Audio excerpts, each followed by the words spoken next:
¿Por qué aún persisten las protestas en Colombia? Miles de personas se manifestaron el miércoles 28 de abril en contra de la reforma tributaria que el presidente Iván Duque propuso para aliviar el bolsillo de la cuarta economía latinoamericana, golpeada por la pandemia. Era una reforma ambiciosa en términos de recaudo, pero recaía fuertemente en la clase media, lo que conllevó a revivir las protestas pausadas por el COVID en el 2019. Pero hay una realidad más profunda que el descontento social que hoy viven los colombianos. Y por eso creamos esta instancia para que de la voz de nuestro querido Julián David, que hoy está presente con nosotros, nos pueda explicar cuáles son las situaciones que hoy está enfrentando nuestro querido país de Colombia. Y una de ellas es cuál eran los puntos claves de la reforma tributaria y por qué, aún retirada la misma, siguen las protestas hasta la fecha de hoy. Bueno, respondiendo a tu pregunta, Lucy, hay que tener en cuenta varias cosas, ¿no?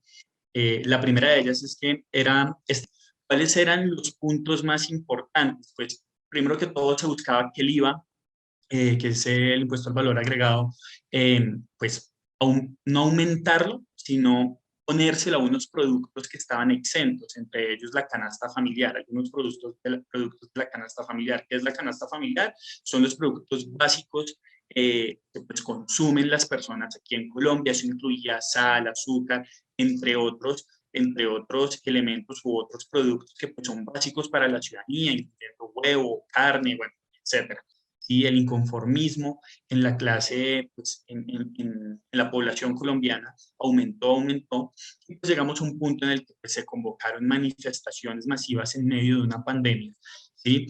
Que pues llevaron a la renuncia posterior del ministro de Hacienda y su gabinete, pues por así decirlo, y sus viceministros. Creo que a grandes rasgos podemos ver que la reforma tributaria pues tenía una serie de puntos que pues hicieron que varios sectores de la sociedad colombiana confluyeran pues para manifestarse, y aquellos que no se manifestaban pues se pronunciaban de alguna forma, entre ellos grandes gremios económicos como el ANDI, FENALCO aquí en Colombia, que son grandes gremios económicos, y no se manifestaron, pero sí salieron a pronunciarse y a proponerles propuestas alternas de reformas tributarias al gobierno. Pero pues el ministro que estaba en ese momento, el doctor Alberto Carrasquilla, pues por alguna manera no cedía el gobierno, pues en cabeza del presidente Duque no cedía a las manifestaciones y pues terminó con la renuncia del ministro